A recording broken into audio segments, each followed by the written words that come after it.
Hello दोस्तों, स्वागत है आपका एसएससी इंस्टीट्यूट्स में। रिजर्व बैंक ऑफ इंडिया यानी आरबीआई ने ग्रेड बी की नोटिफिकेशन निकाल दी है। इस वीडियो के एंड तक बने रहना, आपको फुल डिटेल्ड वीडियो मिलने वाली है। तो चलिए, build your nation build your career, इसी मोटो के साथ शुरू करते हैं आरबीआई ग्रेड बी की ये इन्फॉर्मेशन वीडियो। ठीक है, तो अगर हम इम्पोर्टेंट डेट्स की बात करें तो 25 जुलाई से इसके फॉर्म शुरू हो चुके हैं एंड अगस्त 16 इसकी लास्ट डेट है। 6 बजे तक आप इस फॉर्म को भर सकते हैं। अगर हम फेज़ 1 ऑनलाइन एग्जामिनेशन की बात करें तो सितंबर 8 को इसका एग्ज़ाम कंडक्ट करवाया जाएगा। 1 डे एग्ज़ाम होगा, शिफ्ट आपकी 2 से 3 हो सकती है। साथ ही साथ जो आपका फेज़ 2 एग्जामिनेशन है जो जनरल का है वो अक्टूबर 19 को आपका लिया जाएगा। ठीक है, सिमिलरली जो DEPR डिपार्टमेंट है और DISM डिपार्टमेंट है उनकी भी सितंबर 14 को आपका फेज़ 1 एंड अक्टूबर 26 को आपका फेज़ 2 लिया जाएगा। DEPR आपका है department of economic and policy research. ठीक है, ये इसमें भी आप ग्रेड बी ऐसा जा सकते हैं, पर इसकी थोड़ी क्वालिफिकेशन थोड़ी स्पेसिफिक है। जनरल में कोई भी ग्रेजुएशन किया हुआ बंदा जा सकता है। ठीक है, and department of statistics and information technology information management की बात करें तो ये भी इसमें भी स्टैटिस्टिक्स से रिलेटेड जिनकी ग्रेजुएशन है वो इसमें अप्लाई कर सकते हैं। पे स्केल आपका सेम होने वाला है। ठीक है, आगे बात करते हैं इसके बारे में भी। डिटेल्ड नोटिस की अगर बात करें तो इसमें अगर वैकेंसीज़ की पहले बात कर लेते हैं तो टोटल 94 वैकेंसीज आई है। इस बार थोड़ी कम वैकेंसीज है, हमेशा इसमें 250 के करीब वैकेंसीज आती है अगर आप पिछले 2-3 साल का ट्रेंड देखें। पर इस बार पता नहीं इतनी कम क्यों नोटिफाई की है। ये थोड़ी वैकेंसीज बढ़ भी सकती है, पर ज़्यादा से ज़्यादा 120-130 हो सकती हैं, इससे ज़्यादा नहीं होंगी। पर मोस्टली ये 200-250 के आसपास आती थी हमेशा, इस बार थोड़ी कम आई है। जिसमें आप कैटेगरी वाइज देख सकते हैं। जनरल डिपार्टमेंट की बात कर रहा हूँ, कैटेगरी की नहीं। जनरल की 66 है, DEPR जो इकोनॉमिक्स वाला डिपार्टमेंट है उसकी 21 एंड स्टैटिस्टिक्स वाले डिपार्टमेंट की टोटल 7 वैकेंसीज आई है। ठीक है, तो वैकेंसीज कम है लेकिन फिर भी अप्लाई करना काफ़ी अच्छी अपॉर्चुनिटी है। काफ़ी हाई सैलरी इसमें है जो आपको मिलती है, उसकी भी आगे बात करेंगे। ठीक है, साथ ही साथ अगर हम पे स्केल की बात करें तो 55,200 आपका बेसिक पे होने वाला है एंड जो आपकी सैलरी होने वाली है ग्रोस सैलरी वो 1,22,000 के आसपास होने वाली है और ये विदाउट HRA है। ठीक है, तो HRA तो भी इसमें इंक्लूड भी नहीं हुआ।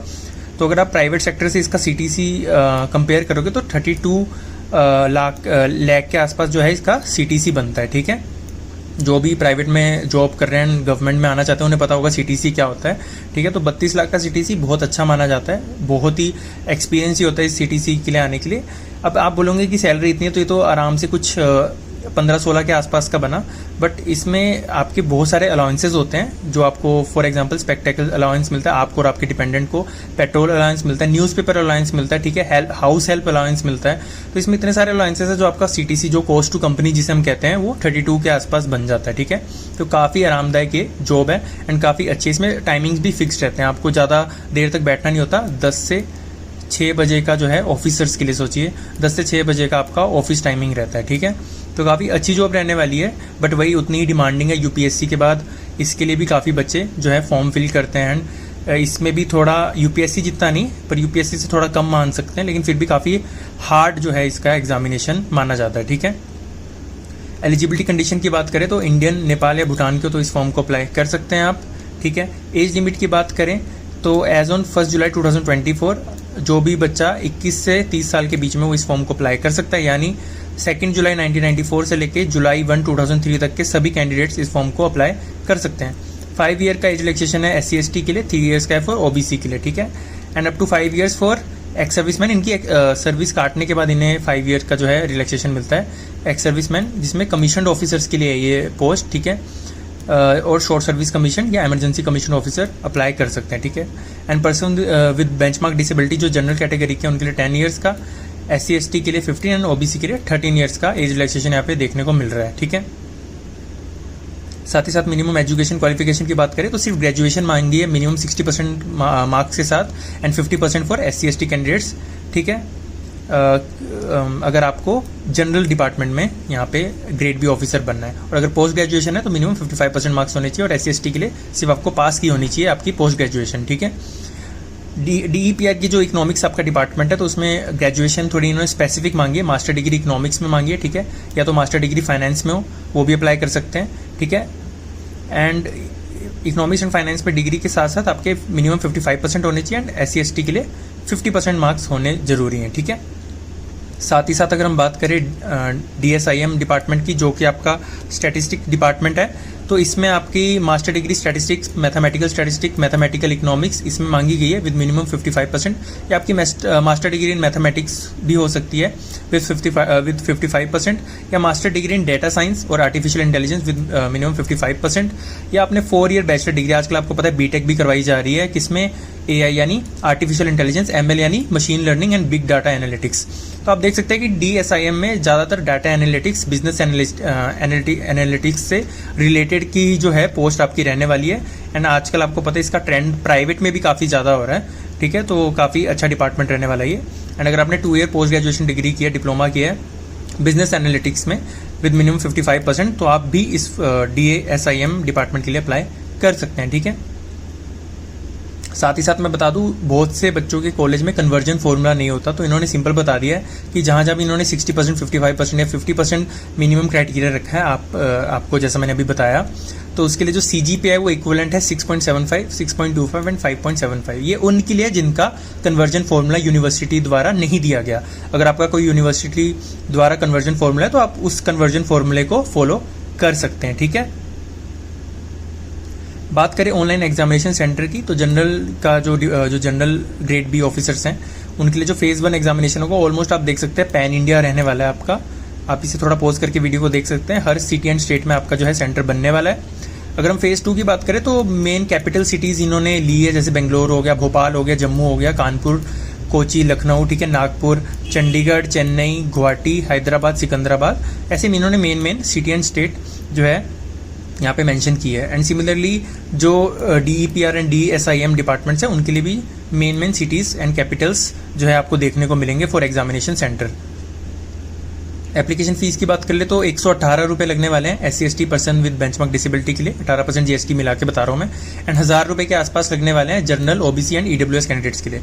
एंड जो स्टाफ हैं, जो इन्हीं के स्टाफ जो RBI जैसे असिस्टेंट वगैरह, RBI असिस्टेंट है, असिस्टेंट मैनेजर हैं अभी, एंड ग्रेड बी के लिए अप्लाई करना चाहते हैं, फॉर्म भरना चाहते हैं, तो उनके लिए कोई भी फीस नहीं है, ठीक है। साथ ही बता दूं, लास्ट डे अगर आप इस फॉर्म को अप्लाई करना चाहते हो 16 अगस्त लास्ट डेट है, तो भूल मत जाना, 6 बजे तक आप इस फॉर्म को भर सकते हो। लेकिन लास्ट डेट का वेट भी मत करना, क्योंकि लास्ट डेट के आसपास आपको पता है जो साइट थोड़ी हैवी हो जाती है, बहुत से बच्चे फॉर्म फिल नहीं कर पाते, ठीक है। तो अभी जल्द से जल्द इस फॉर्म को फिल कर लेना। फेज़ 1 ऑनलाइन एग्जामिनेशन की बात करें तो आपका 200 मार्क्स का एग्जाम होने वाला है। जनरल कैटेगरी की बात कर रहा हूँ, सॉरी जनरल डिपार्टमेंट की बात कर रहा हूँ, ठीक है।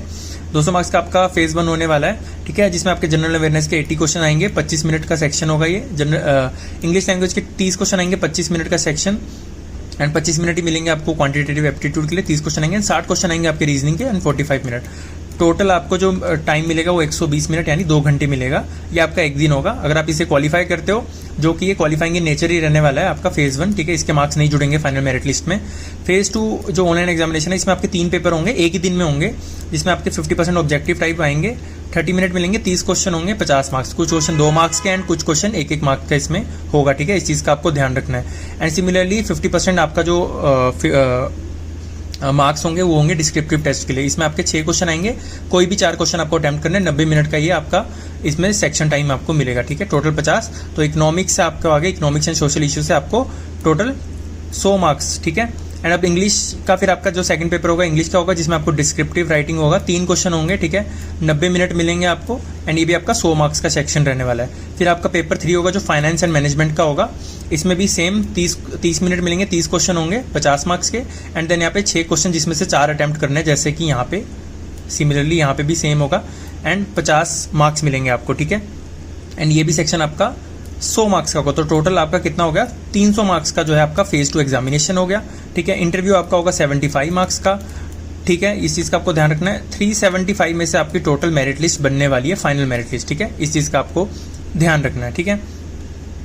साथ ही साथ अगर अब इकोनॉमिक्स डिपार्टमेंट की बात कर लें तो इसमें आपके फेज़ 1 फेज़ 2 इसमें भी 2 फेज़ होने हैं, जिसमें आपके फेज़ 1 में पेपर 1 होगा आपका इकोनॉमिक्स का, जो कि ऑब्जेक्टिव टाइप आएगा, एंड डिस्क्रिप्टिव टेक्स्ट होगा आपका इंग्लिश का, जिसमें आपको कीबोर्ड पे जो है आंसर लिखने पड़ेंगे, दोनों 100 मार्क्स यानी आपका 200 मार्क्स का फेज़ 1 एग्जामिनेशन होने वाला है। एंड फेज़ 2 आपका होने वाला है डिस्क्रिप्टिव ही आएगा आपका इकोनॉमिक्स पे, लेकिन ये रिटन ऑन पेपर होगा आपका एग्जाम, ठीक है। ये पेन पेपर आपका जो एग्जाम लिया जाएगा, ठीक है। एंड पेपर 1 एंड पेपर 2 आपका एक ही दिन में लिया जाएगा। फेज़ 2 की बात कर रहा हूँ मैं, इसमें भी आपका 100 मार्क्स के दोनों सेक्शंस होंगे, ठीक है। इसमें बस वही आपके डिटेल्ड इकोनॉमिक्स से रिलेटेड जो है क्वेश्चंस पूछे जाएंगे, लेकिन इसका जो आपको डिटेल सिलेबस देखना है तो उसका भी मैं लिंक डिस्क्रिप्शन में डाल दूंगा। आपको अपेंडिक्स 2 एंड अपेंडिक्स 3 पे क्लिक करना है अगर आपको डिटेल्ड उसके बारे में जो है सिलेबस जानना है, ठीक है। एक बार मैं आपको दिखा देता हूँ। आपको ऐसा सा जब आप लिंक क्लिक करोगे, नीचे मैं दे दूंगा, तो आपको ये अपेंडिक्स 2 है एंड अपेंडिक्स 3, इस पर जैसे आप क्लिक करेंगे स्क्रॉल करके नीचे आगे तो आपको डिटेल सिलेबस मिल जाएगा। एक्चुअली सिलेबस की स्लाइड्स काफ़ी ज़्यादा है तो इसलिए मैंने अभी इस वीडियो में इंक्लूड नहीं किया, ठीक है। तो आप इस चीज़ का ध्यान रखना। अब साथ ही साथ अगर हम scheme of selection statistic department की बात कर लें तो आपका पेपर 1 होने वाला है, ठीक है, 120 मिनट का, मतलब 2 घंटे का, एंड 100 मार्क्स का होने वाला है, ठीक है। एंड पेपर 2 एंड पेपर 3 आपका एक दिन होगा, मतलब अगर आप पेपर 1 क्वालिफाई कर लेते हैं जो कि फेज़ 1 होने वाला है आपका, एंड पेपर 2 पेपर 3 आपका फेज़ 2 में इंक्लूड होगा। इन्होंने यहाँ पे अच्छे से डिवाइड करके नहीं बताया, ठीक है। इसमें आपको 180 मिनट मिलेंगे। स्टैटिस्टिक्स आपका थोड़ा डिटेल में आएगा और पेन पेपर का एग्जाम होगा, एंड फिर इंग्लिश का भी होगा आपका, जो कि 90 मिनट मिलेंगे, लेकिन ये आपको कीबोर्ड में टाइपिंग करनी पड़ेगी, ठीक है। टोटल 300 मार्क्स, ठीक है। एंड इसमें भी फिर आपका इंटरव्यू होना है जो कि होना है 75 मार्क्स का, ठीक है। तो इस चीज़ का आपको ध्यान रखना है, ठीक है। तो ये हो गया आपका पेपर कैसा आपका पैटर्न रहने वाला है, क्या आपका सिलेक्शन प्रोसेस रहने वाला है। अगर इसके बाद भी आपको कोई डाउट है तो आप कमेंट सेक्शन में पूछ सकते हैं। अगर लिंक आपका काम नहीं करेगा जो मैं डिस्क्रिप्शन में डालूंगा तो आप कमेंट में मुझे बता देना, मैं कमेंट में भी पिन कर दूंगा एंड लिंक डाल दूंगा, तो वहाँ से आप कॉपी पेस्ट करके भी लिंक पे क्लिक कर सकते हैं। तो अगर आपको वीडियो इन्फॉर्मेटिव लगी है तो प्लीज़ इस वीडियो को लाइक कर देना, इस चैनल को सब्सक्राइब कर देना, शेयर कर देना सभी बैंकिंग एक्सपीरियंस के साथ। Thank you so much.